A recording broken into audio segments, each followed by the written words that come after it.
Hi students, welcome to competitive cracker. എൻ്റെ പേര് അർജുൻ. നമ്മൾ ഇന്ന് വന്നിട്ടുള്ളത് സെറ്റ് കൊമേഴ്സുമായി ബന്ധപ്പെട്ട ചില ഇമ്പോർട്ടൻറ്റ് ക്വസ്റ്റ്യൻസ് ഡിസ്കസ് ചെയ്യാനായിട്ടാണ്.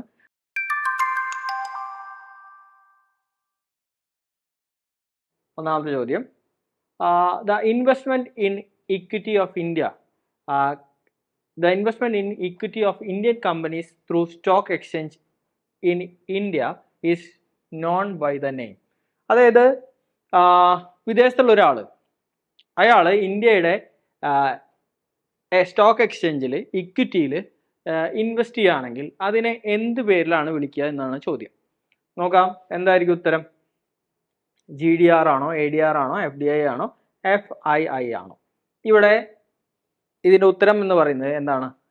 FII ആണ്. കാരണം എന്താ? FII എന്ന് പറഞ്ഞാൽ ഫോറിൻ ഇൻസ്റ്റിറ്റ്യൂഷണൽ ഇൻവെസ്റ്റ്മെൻറ്റ് എന്നാണ് അതിൻ്റെ അർത്ഥം. രണ്ട് തരത്തിലുള്ള ഇൻവെസ്റ്റ്മെൻ്റ് ഉണ്ട്. പുറത്തു നിന്നുള്ള രണ്ട് തരത്തിലുള്ള ഇൻവെസ്റ്റ്മെൻ്റ് ഉണ്ട്. ഒന്നാണ് FDIയും FIIയും. FDI എന്ന് പറഞ്ഞാൽ ഫോറിൻ ഡയറക്റ്റ് ഇൻവെസ്റ്റ്മെൻ്റ് ആണ്. ഫോറിൻ ഡയറക്റ്റ് ഇൻവെസ്റ്റ്മെൻറ്റ് അതിലെന്താ വെച്ച് കഴിഞ്ഞാൽ വിദേശത്തുള്ള ഒരാൾക്ക് നമ്മുടെ രാജ്യത്തിനകത്ത് വരികയും ആ രാജ്യത്ത് ഭൂമി വാങ്ങുകയും അവിടെ ഒരു ബിസിനസ് സ്ഥാപനം തുടങ്ങുകയും അവിടെ എക്യുപ്മെൻറ്റ്സ് കൊണ്ടുവരികയും അവിടെ പ്രൊഡക്ഷൻ നടത്തുകയും അവിടെ നിന്ന് പ്രൊഡക്ഷൻ നടത്തി പ്രൊഡക്റ്റുകൾ ഇന്ത്യയിലോ വിദേശ രാജ്യങ്ങളിലോ വിൽക്കുകയും ചെയ്യുകയും ചെയ്യുന്നതിനെയാണ് ഫോറിൻ ഡയറക്റ്റ് ഇൻവെസ്റ്റ്മെൻറ്റ് എന്ന് പറയുക. അയാൾ എന്ത് ചെയ്യുന്നു? നമ്മുടെ രാജ്യത്ത് ഇൻവെസ്റ്റ് ചെയ്യുന്നു, ഇവിടെ നിന്നുകൊണ്ട് തന്നെ പ്രവർത്തിക്കുന്നു. അങ്ങനെയുള്ള ഇൻവെസ്റ്റ്മെൻറ്റിനെയാണ് FDI, ഫോറിൻ ഡയറക്റ്റ് ഇൻവെസ്റ്റ്മെൻറ്റ് എന്ന് പറയുന്നത്. നേരെ മറിച്ച് വിദേശത്തുള്ള ഒരാൾ നമ്മുടെ സ്റ്റോക്ക് മാർക്കറ്റിലെ ഷെയറുകളിലോ ഡിബഞ്ചേഴ്സിലോ ആണ് ഇൻവെസ്റ്റ് ചെയ്യുന്നതെങ്കിൽ, പൈസ സ്റ്റോക്ക് മാർക്കറ്റിലാണ്, വിദേശത്തുള്ള ഒരാൾ നമ്മുടെ രാജ്യത്തിൻ്റെ സ്റ്റോക്ക് മാർക്കറ്റിലാണ് പൈസ ഇൻവെസ്റ്റ് ചെയ്യുന്നതെങ്കിൽ അതിനെ വിളിക്കുന്ന പേരാണ് ഫോറിൻ ഇൻസ്റ്റിറ്റ്യൂഷണൽ ഇൻവെസ്റ്റ്മെൻറ്റ് എന്നുള്ളത്, FII. അപ്പോൾ ഇവിടുത്തെ കേസിൽ എന്താണ് ഉത്തരം? ഓപ്ഷൻ ഡി, FII ആണ്. ഫോറിൻ ഇൻസ്റ്റിറ്റ്യൂഷണൽ ഇൻവെസ്റ്റ്മെൻറ്റ് ആണ്, അല്ലെങ്കിൽ ഫോറിൻ പോർട്ട്ഫോളിയോ ഇൻവെസ്റ്റ്മെൻ്റ് എന്നും ഇതറിയപ്പെടും, FPI. സോ ഓപ്ഷൻ ഡി ആണ് നമ്മുടെ ശരിയായിട്ടുള്ള ഉത്തരം. അടുത്തൊരു ചോദ്യം നോക്കാം. ദ എക്സ്പാൻഷൻ ഓഫ് IFRSൻ്റെ എക്സ്പാൻഷൻ ആണ് ചോദിച്ചിട്ടുള്ളത്. ഓപ്ഷൻസ് നോക്കാം. ഇന്ത്യൻ ഫിനാൻഷ്യൽ റീകൺസ്ട്രക്ഷൻ സിസ്റ്റം ആണോ, international financial review of standard ആണോ, ഇന്റർനാഷണൽ ഫിനാൻസ് റിപ്പോർട്ടിംഗ് സ്റ്റാൻഡേർഡ്സ് ആണോ, ഇന്റർനാഷണൽ ഫ്രോഡ് റിപ്പോർട്ടിംഗ് സിസ്റ്റം ആണോ? എന്താണ് ശരിയായിട്ടുള്ള ഉത്തരം? അതിന് ശരിയായിട്ടുള്ള ഉത്തരം ഓപ്ഷൻ സി ആണ്. കാരണം ഇത് IFRS എന്ന് പറഞ്ഞു കഴിഞ്ഞാൽ നമ്മുടെ എന്താണ് നമ്മുടെ ഫിനാൻഷ്യൽ റിപ്പോർട്ടിംഗ് അക്കൗണ്ടിങ് സ്റ്റാൻഡേർഡ്സ്. ഇപ്പോൾ IND-AS പോലെ, ഇന്ത്യൻ അക്കൗണ്ടിങ് സ്റ്റാൻഡേർഡ്സ് പോലെ ഇന്റർനാഷണൽ ലെവലിൽ അംഗീകരിച്ചിട്ടുള്ള അക്കൗണ്ടിങ് സ്റ്റാൻഡേർഡ്സ് ആണ് ഈ IFRS എന്ന് പറയുന്നത്, ഇന്റർനാഷണൽ ഫിനാൻഷ്യൽ റിപ്പോർട്ടിംഗ് സ്റ്റാൻഡേർഡ്സ്. നമ്മുടെ ബിസിനസ്സിൻ്റെ ഫിനാൻഷ്യൽ ആയിട്ടുള്ള ട്രാൻസാക്ഷൻസ് രേഖപ്പെടുത്തി വെക്കാനും അത് റിപ്പോർട്ട് ചെയ്യാനായിട്ടുള്ള ഒരു സ്ട്രക്ചർ ഇൻട്രൊഡ്യൂസ് ചെയ്യും. ഇന്റർനാഷണലി ഉള്ള സ്ട്രക്ചർ ഇൻട്രൊഡ്യൂസ് ചെയ്തിട്ടുണ്ട്. അതിനുള്ള സ്റ്റാൻഡേർഡ്സ് ഇൻട്രൊഡ്യൂസ് ചെയ്തിട്ടുള്ളത് അത് IFRS ആണ്. അവരുടെ IFRS ബേസ് ചെയ്തുകൊണ്ടാണ് ഇന്റർനാഷണൽ ബിസിനസ് റിപ്പോർട്ട്സ് തയ്യാറാക്കുന്നത്. ഓപ്ഷൻ സി ആണ് നമ്മുടെ ശരിയായിട്ടുള്ള ഉത്തരം. ഇനി അടുത്ത ഒരു ചോദ്യമാണ്. ഇത് എന്ത് ചെയ്യാനാണ്? നമുക്ക് സ്യൂട്ടബിൾ ആയിട്ടുള്ള ഓപ്ഷൻസിനെ ചേർക്കാനാണ്. ഇവിടെ നമുക്ക് one company is wound up to form a new company. ഒരു കമ്പനി വൈൻഡപ്പ് ചെയ്യുന്നു, എന്നിട്ട് അത് പുതിയൊരു കമ്പനി ആയിട്ട് തുടങ്ങുന്നു. അതിൽ ഏതായിരിക്കും ഉത്തരം? അമൽഗമേഷൻ ആണോ, അബ്സോർപ്ഷൻ ആണോ, ഇന്റർനാഷണൽ റീകൺസ്ട്രക്ഷൻ ആണോ, ഇന്റേണൽ റീകൺസ്ട്രക്ഷൻ ആണോ, എക്സ്റ്റേണൽ റീകൺസ്ട്രക്ഷൻ ആണോ? പിന്നെ option two or more companies wound up to form a new company. ഇവിടെ ഒരു കമ്പനി പൂർണ്ണമായിട്ട് അടച്ചുപൂട്ടി പുതിയൊരു കമ്പനി ആയിട്ട് തുടങ്ങുകയാണെങ്കിൽ അതിനെ വിളിക്കുന്ന പേരാണ് എന്ത്? എക്സ്റ്റേണൽ റീകൺസ്ട്രക്ഷൻ എന്ന് വിളിക്കും. ഓക്കെ. ഇനി 2 or more companies winding up form a new company. രണ്ടോ അതിലധികമോ കമ്പനികൾ വൈൻഡിങ് അപ്പ് ആയിട്ട് ഒരു പുതിയ കമ്പനി രൂപപ്പെടുകയാണെങ്കിൽ അതിനെ വിളിക്കുന്ന പേരെന്താണ്? അതിനെ വിളിക്കുന്ന പേരാണ് അമൽഗമേഷൻ. രണ്ട് കമ്പനികൾ ഒരുമിച്ച് ചേർന്ന്, രണ്ടോ അതിലധികമോ കമ്പനികൾ ഒരുമിച്ച് ചേർന്ന് പുതിയൊരു കമ്പനിയായി മാറുകയാണ്. പിന്നെ മൂന്നാമത്തെ, one of more existing companies, one or ആണ് കേട്ടോ അവിടെ. One or more existing companies taken over by another existing company. ഒന്നിലധികം കമ്പനീസിനെ വേറൊരു കമ്പനി ടേക്ക് ഓവർ ചെയ്യാണ്. അങ്ങനെ ടേക്ക് ഓവർ ചെയ്യുന്ന സമയത്ത് എന്തുണ്ടാവും? ഈ കമ്പനികൾ മറ്റേ കമ്പനിയിൽ മേജർ നമ്മുടെ പാരന്റ് കമ്പനിയിൽ എന്ത് ചെയ്യാണ്? ലയിക്കുകയാണ് ചെയ്യുന്നത്. സോ അതിനെ പറയുന്ന പേരാണ് എന്ത്? അബ്സോർപ്ഷൻ. അബ്സോർബ് ചെയ്യാണ്. ഒരു വലിയ കമ്പനി ചെറിയ കമ്പനീനെ എന്ത് ചെയ്യാണ്? അബ്സോർബ് ചെയ്യാണ് ചെയ്യുന്നത്. ഇനി an existing companies capital reduce, ഒരു കമ്പനി എക്സിസ്റ്റ് ചെയ്യുന്നുണ്ട്, അവരുടെ ക്യാപിറ്റൽ റിഡ്യൂസ് ചെയ്യാണ്. അപ്പോൾ അവിടെ ഒരു ക്യാപിറ്റൽ റീകൺസ്ട്രക്ഷൻ നടക്കുന്നുണ്ട്. അതെന്താണ്? ഇന്റേണൽ ആയിട്ടുള്ള റീകൺസ്ട്രക്ഷൻ ആണ്. Okay, internal reconstruction. So option C ആണ് ഇവിടെ ശരിയായിട്ടുള്ള ഉത്തരം വരിക. സോ കറക്റ്റ് ആയിട്ടുള്ള കോമ്പിനേഷൻ ഇതിൽ നോക്കുന്ന സമയത്ത് ഓപ്ഷൻ ഡി ആണ് നമ്മുടെ ശരിയായിട്ടുള്ള ഉത്തരം വരിക. നോക്കാം. അപ്പോൾ ഈ 4 ടേമുകളും 4 പേരുകളും നമ്മൾ ഓർത്തു വെക്കണം. അമൽഗമേഷൻ, അബ്സോർപ്ഷൻ, ഇന്റേണൽ റീകൺസ്ട്രക്ഷൻ എന്താണ്, എക്സ്റ്റേണൽ റീകൺസ്ട്രക്ഷൻ എന്താണെന്നുള്ള കാര്യം. ഓക്കെ, ഇനി 4ാമത്തെ ചോദ്യം, formation expense of A company otherwise known as. ഒരു കമ്പനി ഫോം ചെയ്യുന്ന സമയത്ത് ഉണ്ടാകുന്ന എക്സ്പെൻസ് വേറൊരു പേരിൽ അറിയപ്പെടും. എന്താണ് അത്? ഡെഫേർഡ് റവന്യൂ എക്സ്പെൻസ് ആണോ, ലീഗൽ ചാർജസ് ആണോ, പ്രിലിമിനറി എക്സ്പെൻസ് ആണോ, മിസ്ലേനിയസ് എക്സ്പെൻസ് ആണോ? അതെന്താണ്? പ്രിലിമിനറി എക്സ്പെൻസ് ആണ്. പ്രിലിമിനറി എക്സ്പെൻസ് എന്ന് പറഞ്ഞാൽ ആദ്യം ബിസിനസ് സ്റ്റാർട്ട് ചെയ്യുന്നതിന് മുന്നേ അതിൻ്റെ രജിസ്ട്രേഷൻ, അതിൻ്റെ ഡയറക്റ്റ് ഇഷ്യൂ ചെയ്യുന്നുണ്ടെങ്കിൽ ആ പ്രൊസീജിയർ, ഇതിനൊക്കെ സമയത്ത് വരുന്ന എക്സ്പെൻസുകൾ ഉൾപ്പെടെ വരുന്ന എക്സ്പെൻസുകൾ ഏതിലാണ് വരുന്നത്? പ്രിലിമിനറി എക്സ്പെൻസിനാണ്.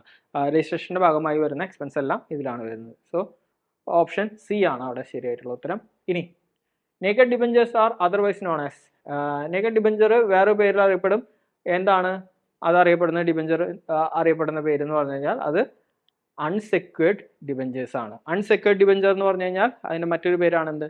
നേക്കഡ് ഡിബഞ്ചർ എന്ന് പറയുന്നത്. ഓക്കെ, ഇനി നമ്മുടെ കോഴ്സുകളെ പറ്റി CCയിൽ സെറ്റ് എക്സാമിനുള്ള കോഴ്സുകൾ ആരംഭിച്ചിട്ടുണ്ട്. നമുക്കറിയാം ജനുവരിയിലത്തെ എക്സാമിന് വേണ്ടിയിട്ടുള്ള 60 ഡേ കോഴ്സ് ജനുവരി അവസാനമൊക്കെയായിട്ടാണ് എക്സാം വരുന്നത്. സോ 60 ഡേയ്സ് നമുക്ക് മുന്നിൽ അവൈലബിൾ ആണ്. സോ 60 ഡേയ്സിൻ്റെ ഒരു ക്രാഷ് കോഴ്സാണ് സെറ്റ് എക്സാമിന് വേണ്ടിയിട്ട് നമ്മുടെ പ്രൊവൈഡ് ചെയ്യുന്നത്. അതിലേക്ക് നിങ്ങൾക്ക് ആപ്പ് ത്രൂ ഉള്ള റെക്കോർഡഡ് ക്ലാസ്സുകൾ, അതുപോലെ തന്നെ ലൈവ് സെക്ഷൻസ്, നമുക്ക് ഇൻട്രാക്റ്റീവ് ആയിട്ടുള്ള ലൈവ് സെക്ഷൻസ്, നിങ്ങളുടെ ഡൗട്ട് ക്ലിയർ ചെയ്യാനുള്ള സെക്ഷൻസ്, അതുപോലെ തന്നെ റെഗുലർ ആയിട്ടുള്ള എക്സാംസ്, സ്റ്റഡി മെറ്റീരിയൽസ് എന്നിവ വഴി നമ്മുടെ പഠനം മുന്നോട്ട് പോകുന്ന ഒരു മെത്തേഡാണ് നമ്മുടെ കോഴ്സ് വഴിയുള്ളത്. സോ നിങ്ങൾ സീരിയസ് ആയിട്ട് സെറ്റ് ക്ലിയർ ചെയ്യണം എന്ന് ആഗ്രഹിച്ചിരിക്കുന്ന ആളുകളാണെങ്കിൽ നമ്മുടെ കോഴ്സിൽ തീർച്ചയായിട്ടും ജോയിൻ ചെയ്യാം. നമുക്ക് എത്രയും പെട്ടെന്ന് പഠിച്ചു തുടങ്ങാം. കാരണം ഇനി നമ്മൾ വൈകില്ല, 60 ദിവസങ്ങളുണ്ട്. നമുക്ക് സിസ്റ്റമാറ്റിക് ആയിട്ട് പഠിക്കുകയാണെങ്കിൽ തീർച്ചയായിട്ടും സെറ്റ് ക്ലിയർ ചെയ്യാനായിട്ട് സാധിക്കും. നമ്മൾ physics, chemistry, botany, zoology, maths, English, Hindi, Malayalam, commerce, history, economics, ഈ തുടങ്ങിയുള്ള സബ്ജക്റ്റുകൾക്കെല്ലാം നമ്മൾ കോഴ്സുകൾ പ്രൊവൈഡ് ചെയ്യുന്നുണ്ട്. സോ നമ്മുടെ കോഴ്സുകളെ പറ്റി ഡീറ്റെയിൽ ആയിട്ട് അറിയണമെങ്കിൽ നമ്മുടെ ഈ നമ്പർ 9746455514 എന്നുള്ള നമ്പറിൽ കോൺടാക്ട് ചെയ്യുകയാണെങ്കിൽ കോഴ്സുകളെ പറ്റിയുള്ള കംപ്ലീറ്റ് ഡീറ്റെയിൽസ് നിങ്ങൾക്ക് അറിയാനായിട്ട് സാധിക്കും. അപ്പോൾ നമ്മുടെ കോഴ്സുകളെ പറ്റി ഒന്ന് വിവരങ്ങൾ ചെക്കൗട്ട് ചെയ്യുക. ഫോം വിളിച്ചോ വാട്സപ്പിലോ നിങ്ങൾക്ക് അന്വേഷിക്കാം. എന്നിട്ട് കോഴ്സുകളുടെ വിവരങ്ങൾ അറിഞ്ഞതിന് ശേഷം ജോയിൻ ചെയ്യുക. ഒരുമിച്ച് പഠിച്ചു തുടങ്ങാം. സെറ്റ് എക്സാം ഇത്തവണ തന്നെ ക്ലിയർ ചെയ്യാം. ഓക്കെ, അടുത്തൊരു ചോദ്യത്തിലേക്ക് പോവാണ്. 6ാമത്തെ ചോദ്യമാണ്. ചേരുംപടി ചേർക്കാനായിട്ടുള്ളതാണ്. 2 ലിസ്റ്റ് കൊടുത്തിട്ടുണ്ട്. ഒന്നാമത്തെ preliminary study of an unfamiliar problem. ഇവിടെ റിസർച്ചുകളെ പറ്റിയുള്ള കുറച്ച് ചോദ്യമാണ് ചോദിച്ചിട്ടുള്ളത്. ഇതിൽ ഏത് ടൈപ്പ് ഓഫ് റിസർച്ച് ആണ് എന്നുള്ളതാണ് ചോദിച്ചിട്ടുള്ളത്. ഇവിടെ preliminary study of an unfamiliar problem, ഒരു ഒട്ടും ഫെമിലിയർ അല്ലാത്ത ഒരു പ്രോബ്ലത്തെ പറ്റിയുള്ള പ്രോബ്ലത്തെ പറ്റിയുള്ള റിസർച്ച് എന്ന് പറഞ്ഞു കഴിഞ്ഞാൽ അതെന്താണ്? എക്സ്പ്ലോറേറ്ററി റിസർച്ച് ആണ്. അത് എക്സ്പ്ലോറേറ്ററി റിസർച്ച് പറയുന്നത് വെച്ചാൽ നമുക്ക് ഒട്ടും പരിചയമില്ലാത്ത മേഖലയിൽ അതിനെപ്പറ്റി ആദ്യമായിട്ട് ഇൻഫോർമേഷൻ കളക്ട് ചെയ്യാൻ വേണ്ടി ഉപയോഗിക്കുന്ന റിസർച്ചാണ് exploratory research. Seeking a solution to a real life problem, നമ്മുടെ ഡേ ടു ഡേ ലൈഫിൽ നേരിടുന്ന പ്രശ്നങ്ങൾക്ക് ഉത്തരം കണ്ടെത്താനുള്ള റിസർച്ച്, അതിന് സൊല്യൂഷൻ കണ്ടെത്താനുള്ള റിസർച്ചിനെയാണ് നമ്മൾ അപ്ലൈഡ് റിസർച്ച് എന്ന് പറയുന്നത്. Applied research. Okay, answering questions what is happening and why is it happening. Questions answer ചെയ്യുകയാണ്. എന്താണ്, എന്താ സംഭവിക്കുന്നത്, എന്തുകൊണ്ടാണ് ഇത് സംഭവിക്കുന്നത് എന്നുള്ള ക്വസ്റ്റ്യൻസ് ആൻസർ ചെയ്യുകയാണെങ്കിൽ അത് ഏത് തരത്തിലുള്ള റിസർച്ച് ആണെന്നാണ് ചോദിച്ചിട്ടുള്ളത്. ആ റിസർച്ച് ഓപ്ഷൻ ഡി ആണ്, ഡയഗ്നോസ്റ്റിക് ആണ്. ഡയഗ്നോസ്റ്റിക് ആണ് ചെയ്യുന്നത്. Finding fact to explain empirical events and entities. Empirical ആയിട്ടുള്ള ഇവൻറ്റ്സ് എൻറ്റിറ്റീസിനെ സംബന്ധിച്ചുള്ള ഫാക്റ്റുകൾ ഫൈൻഡ് ചെയ്യുന്ന തരത്തിലുള്ള റിസർച്ച് എന്ന് പറഞ്ഞാൽ അത് ഓപ്ഷൻ ബി ആണ്. സോ ഇങ്ങനെ നോക്കുന്ന സമയത്ത് നമുക്ക് ശരിയായിട്ടുള്ള ഓപ്ഷൻ വരുന്നത് ഓപ്ഷൻ ബി ആണ് കറക്റ്റ് കോമ്പിനേഷനിൽ വരുന്നത്. സോ ഓപ്ഷൻ ബി ആണ് നമ്മുടെ ശരിയായിട്ടുള്ള ഉത്തരം. ഇനി 7ാമത്തെ ചോദ്യം, dash is not a criteria while editing primary data. Primary data നമ്മൾ റിസർച്ചുമായി ബന്ധപ്പെട്ടാണ്. റിസർച്ചുമായി ബന്ധപ്പെട്ട് നമ്മൾ എന്ത് ചെയ്യും, നമ്മുടെ പ്രോബ്ലം സോൾവ് ചെയ്യാനായിട്ടുള്ള സൊല്യൂഷന് വേണ്ടിയിട്ടുള്ള ഡാറ്റ കളക്ട് ചെയ്യുകയും ഡാറ്റ അനലൈസ് ചെയ്യുകയും ചെയ്യുക വഴിയാണ് നമ്മൾക്ക് എന്ത് ചെയ്യാൻ സാധിക്കുക, നമ്മുടെ പ്രോബ്ലത്തിന് സൊല്യൂഷൻ കണ്ടെത്താനായിട്ട് സാധിക്കുക, നമ്മുടെ ഹൈപ്പോത്തീസിസ് ശരിയാണോ എന്ന് കണ്ടുപിടിക്കാനായിട്ട് സാധിക്കുക. അപ്പോൾ അങ്ങനെ ഡാറ്റ കളക്ട് ചെയ്തതിന് ശേഷം നമ്മൾ എന്ത് ചെയ്യും, ആ ഡാറ്റേനെ നമ്മളൊന്ന് എഡിറ്റ് ചെയ്യും. എഡിറ്റ് ചെയ്യുക എന്ന് പറഞ്ഞു കഴിഞ്ഞാൽ നമുക്ക് ആവശ്യമുള്ള ഡാറ്റാസ് എടുത്തുകൊണ്ട് അൺനെസസറി ആയിട്ടുള്ള ഡാറ്റാസിനെ ഒഴിവാക്കുകയാണ് എഡിറ്റിംഗ് പ്രോസസ്സിലൂടെ ചെയ്യുന്നത്. സോ എഡിറ്റ് ചെയ്യുന്ന സമയത്ത് note a criteria while editing primary data. Primary data edit ചെയ്യുന്ന സമയത്ത് താഴെ പറയുന്ന ഏതാണ് കമ്പൽസറി അല്ലാത്തതെന്നുള്ളതാണ്. Completeness, complexity, consistency, homogeneity. അതിൽ കോംപ്ലക്സിറ്റി ആണ് നമുക്ക് വേണ്ടാത്തത്. കോംപ്ലക്സിറ്റി ഉള്ള ഡാറ്റ ഒരിക്കലും നമുക്ക് ആവശ്യമില്ല. സോ കോംപ്ലക്സിറ്റി നമുക്ക് ആവശ്യമില്ല, ബാക്കിയുള്ള എല്ലാം നമുക്ക് ആവശ്യമുള്ളതാണ്. കംപ്ലീറ്റ്നെസ് വേണം, കൺസിസ്റ്റൻസി വേണം, ഹോമോജിനിറ്റി ആയിരിക്കണം.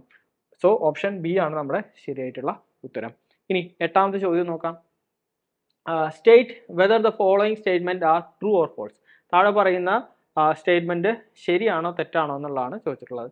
സ്റ്റേറ്റ്മെന്റ് 1, ഒന്നാമത്തെ statement, rejecting A null hypothesis when it is true is known as type 2 error. ഒരു ഹൈപ്പോത്തിസിസ് അത് ശരിയായിട്ടും നമ്മൾ എന്ത് ചെയ്യാണ്, റിജക്റ്റ് ചെയ്യാണ് അല്ലേ. ശരിയായിട്ടും റിജക്റ്റ് ചെയ്യുകയാണെങ്കിൽ അത് ടൈപ്പ് 2 എറർ ആണോ ടൈപ്പ് 1 എറർ ആണോ അത് മനസ്സിലാക്കിയാൽ മാത്രമാണ് നമുക്ക് ഇതിൻ്റെ ഉത്തരം കണ്ടുപിടിക്കാനായിട്ട് സാധിക്കുള്ളൂ. ഇവിടെ നോക്കിയേ, ഇത് രണ്ടും തെറ്റാണ്. കാരണം എന്താ വെച്ച് കഴിഞ്ഞാൽ ഒരു നൾ ഹൈപ്പോത്തിസിസ് ട്രൂ ആയിട്ട് നമ്മളത് റിജക്റ്റ് ചെയ്യുകയാണെങ്കിൽ അത് type 1 എററാണ്. Type 1 എററാണ്. Okay.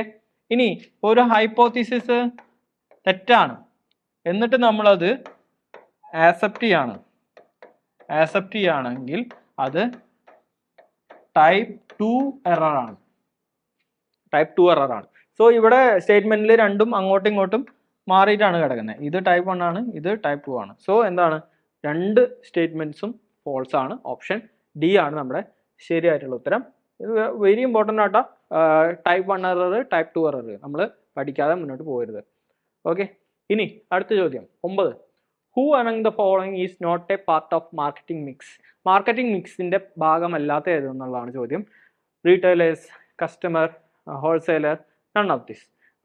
Retailer, customer, wholesaler, none of this. ഇതിൽ നോക്കിയേ, മാർക്കറ്റിംഗ് മിക്സ് എന്തിനാണെന്ന് ആദ്യം പഠിക്കാം. മാർക്കറ്റിംഗ് മിക്സ് എന്ന് പറഞ്ഞു കഴിഞ്ഞാൽ അതിൽ നമ്മുടെ ഏതൊക്കെയാണ് പ്രധാനമായിട്ട് 4 പീസ്.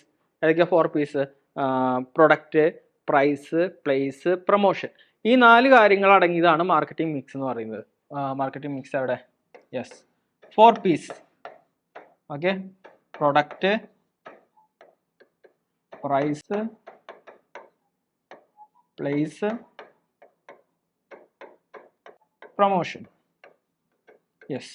ഈ 4 സ്റ്റേജിലൂടെ ഈ 4 ആക്ടിവിറ്റീസിനെ കൺട്രോൾ ചെയ്യുകയാണ് നമ്മുടെ പ്രൊഡക്റ്റിനും നമ്മുടെ കസ്റ്റമറിനും നമ്മുടെ മാർക്കറ്റിംഗ് സ്ട്രാറ്റജിക്ക് അനുസരിച്ച് ഈ 4 കാര്യങ്ങളെ നമ്മൾ എന്ത് ചെയ്യും, വേരി ചെയ്തിട്ട് അതിൻ്റെ ഒരു പെർഫെക്റ്റ് കോമ്പിനേഷൻ നമ്മൾ കണ്ടുപിടിക്കുകയും അതിനെയാണ് നമ്മൾ മാർക്കറ്റ് മിക്സ് എന്ന് പറയുന്നത്. ഇത് ഉപയോഗിച്ചുകൊണ്ട് നമ്മൾ എവിടേക്കാണ് എത്തുന്നത്? ഇത് ഉപയോഗിച്ചുകൊണ്ട് നമ്മുടെ പ്രൊഡക്റ്റിനെ, അതായത് നമ്മുടെ ബിസിനസ്സിനെ ഈ 4 ഉപയോഗിച്ചുകൊണ്ട് നമ്മൾ കസ്റ്റമറിലേക്കാണ് എത്തിക്കുന്നത്. അപ്പോൾ ഇവിടെ നോക്കുന്ന സമയത്ത് ഈ മാർക്കറ്റിംഗ് മിക്സിന്റെ ഉള്ളിലല്ല കസ്റ്റമേഴ്സ് ഉള്ളത്. ഈ മാർക്കറ്റിംഗ് മിക്സ് പ്രവർത്തിച്ചതിന് ശേഷം അതിൻ്റെ ഫലമാണ് ആർക്ക് കിട്ടുന്നത്? കസ്റ്റമർക്ക് കിട്ടും. പക്ഷെ ഇവിടെ ഈ റീറ്റെയിലേഴ്സ് ആയിക്കോട്ടെ, അവര് പ്രൊഡക്ഷൻ്റെ ഭാഗമാണ്. പ്രൊഡക്ഷൻ നടക്കുന്ന സമയത്ത്, പ്രൊഡക്റ്റ് ഇത് ചെയ്യുന്ന സമയത്ത്, അതുപോലെ തന്നെ പ്ലേസ് എന്നുള്ള എലമെന്റ് പ്രൊഡക്റ്റ് ബിസിനസ് പ്രൊഡക്റ്റ് ഉൽപ്പാദിപ്പിച്ചതിന് ശേഷം അത് കസ്റ്റമറിന്റെ കയ്യിലേക്ക് എത്തുന്ന വരെയുള്ള എല്ലാ ആക്ടിവിറ്റീസും പ്ലേസിൽ പെടും. അതിൽ ട്രാൻസ്പോർട്ടേഷനും സ്റ്റോറേജും പെടും. അതിൽ വരുന്നതാണ് റീറ്റെയിലേഴ്സും ഹോൾസെയിലേഴ്സ് അല്ല.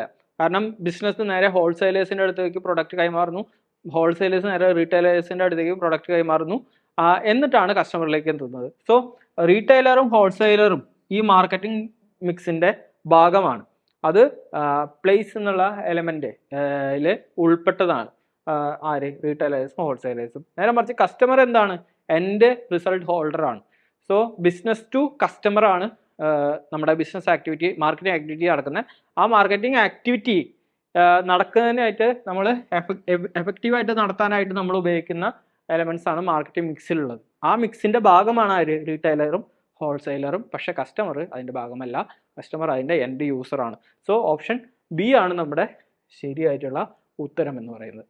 ഇനി 10ാമത്തെ ചോദ്യം, the phase in the product life cycle which normally lasts longer when comparing to other phases. ഇവിടെ നോക്കുക, നമ്മുടെ പ്രൊഡക്റ്റ് ലൈഫ് സൈക്കിൾ നമ്മളെല്ലാവരും പഠിച്ചിട്ടായിരിക്കും. എന്താണ്, എങ്ങനെയാണ് പ്രൊഡക്റ്റ് ലൈഫ് സൈക്കിൾ പോകുന്നത്? ഇൻട്രൊഡക്ഷൻ, ഗ്രോത്ത്, മെച്യൂരിറ്റി, ഡിക്ലൈൻ, പിന്നെ അബാൻഡമെന്റ് എന്നുള്ള സ്റ്റേജ് ഉണ്ട്. സോ ഇത് ഇൻട്രൊഡക്ഷൻ സ്റ്റേജ് ആണ്, അത് കഴിഞ്ഞ് ഗ്രോത്ത് സ്റ്റേജ് ആണ്, ഇത് മെച്യൂരിറ്റി ആണ്, ഇത് ഡിക്ലൈൻ ആണ്. ഇതിൽ ഏത് സ്റ്റേജാണ് ഏറ്റവും കൂടുതൽ കാലം നിലനിൽക്കുക എന്നുള്ളതാണ് ചോദിച്ചിട്ടുള്ളത്. ഇവിടെ നമുക്കറിയാം മെച്യൂരിറ്റി സ്റ്റേജ് ആണ്. കാരണം എന്താ, ഇതെല്ലാം പെട്ടെന്ന് ഉണ്ടാവും. പക്ഷേ ഈ സ്റ്റേജിൽ എത്ര കാലം നിലനിർത്താൻ പറ്റുന്നോ അത്രയും കാലം നിലനിർത്താനായിട്ട് സാധിക്കും മെച്യൂരിറ്റി സ്റ്റേജിൽ. അത് നിലനിർത്താൻ പറ്റാതെ വരുമ്പോഴാണ് ഡിക്ലൈൻ ആവുക. സോ മെച്യൂരിറ്റി സ്റ്റേജ് ആണ് ഏറ്റവും കൂടുതൽ കാലഘട്ടം നിലനിൽക്കുന്ന ഒരു സ്റ്റേജ് എന്ന് പറയുന്നത്. സോ ഓപ്ഷൻ സി ആണ് ശരിയായിട്ടുള്ള ഉത്തരം. ഇനിയിപ്പോൾ അതിനൊന്ന് നോക്കാം.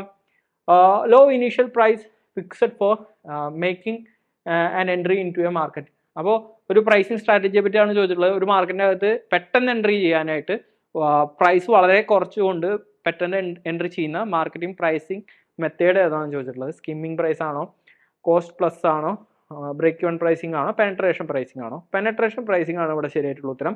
പേര് സൂചിപ്പിക്കുന്ന പോലെ പെനട്രേറ്റ് ചെയ്യാണ്, തുളഞ്ഞു കയറാണ് മാർക്കറ്റിൻ്റെ അകത്തേക്ക്. എങ്ങനെയാണ്? പ്രൈസ് വളരെ കുറച്ച് വെച്ചുകൊണ്ട് പെട്ടെന്ന് കസ്റ്റമറിൻ്റെ അടുത്തേക്ക് എത്തുന്ന ഒരു രീതിയാണ് പെനട്രേഷൻ പ്രൈസിങ്. സ്കിമ്മിങ് പ്രൈസിംഗ് എന്ന് പറഞ്ഞാൽ ഹൈ പ്രൈസ് ആദ്യം ഫിക്സ് ചെയ്യുകയും പിന്നീട് പ്രൈസ് കുറച്ച് കൊണ്ടുവരുന്ന രീതിയാണ്. പെനട്രേഷൻ പ്രൈസിങ്ങിൻ്റെ ഇനീഷ്യൽ സ്റ്റേജിൽ പ്രൈസ് കുറച്ച് വയ്ക്കുകയും പിന്നീട് അത് ഗ്രാജുവലി ഉയർത്തി കൊണ്ടുവരുന്ന രീതിയാണ്.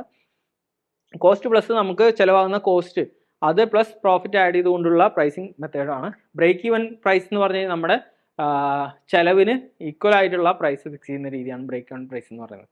ഓക്കെ, ഇനി 12ാമത്തെ ചോദ്യം നോക്കാം. Dash is not a part of an enterprise micro environment. ഒരു എൻ്റർപ്രൈസിൻ്റെ ഒരു ബിസിനസ്സുമായി ബന്ധപ്പെട്ട് 3 തരത്തിലുള്ള എൻവയോൺമെൻറ്റ്സ് ഉണ്ട്. ഒന്ന് ഇന്റേണൽ എൻവയോൺമെൻ്റ് ആണ് ബിസിനസ്സിൻ്റെ അകത്തുള്ളത്, രണ്ടാമത് മൈക്രോ എൻവയോൺമെൻ്റ് ആണ്, മൂന്നാമത് മാക്രോ എൻവയോൺമെൻ്റ് ആണ്. മൈക്രോ എൻവയോൺമെൻറ്റ് എന്ന് പറഞ്ഞാൽ ബിസിനസ്സിൻ്റെ തൊട്ടടുത്തുള്ള, ബിസിനസ്സിനെ കൺട്രോൾ ചെയ്യാൻ സാധിക്കുന്ന, ബിസിനസ്സുമായി ബന്ധപ്പെട്ട് കിടക്കുന്ന ആളുകളാണ് മൈക്രോ എൻവയോൺമെൻറ്റിൽ വരുന്നത്. അതിൽ സപ്ലയേഴ്സ് വരുന്നുണ്ട്, കസ്റ്റമേഴ്സ് വരുന്നുണ്ട്, അതുപോലെ തന്നെ നമ്മുടെ കോമ്പറ്റീറ്റേഴ്സ് വരുന്നുണ്ട്, അതർ സ്റ്റേക്ക് ഹോൾഡേഴ്സ്, ക്രെഡിറ്റേഴ്സ്, അങ്ങനെയുള്ള ആൾക്കാരൊക്കെ വരുന്നുണ്ട്.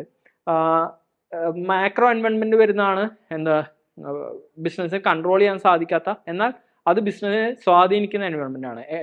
ഒരു രാജ്യത്തിൻ്റെ എക്കണോമിക് എൻവയോൺമെൻറ്റ്, പൊളിറ്റിക്കൽ ആയിട്ടുള്ള എൻവയോൺമെൻറ്റ്, ടെക്നോളജിക്കൽ ആയിട്ടുള്ള ചേഞ്ചസ്, എൻവയോൺമെൻ്റൽ ആയിട്ടുള്ള ചേഞ്ചസ്, സോഷ്യൽ കൾച്ചറൽ ഫാക്ടേഴ്സ്, അതുപോലെ ലീഗൽ ആസ്പെക്റ്റുകൾ, ഇതൊക്കെ മാറും.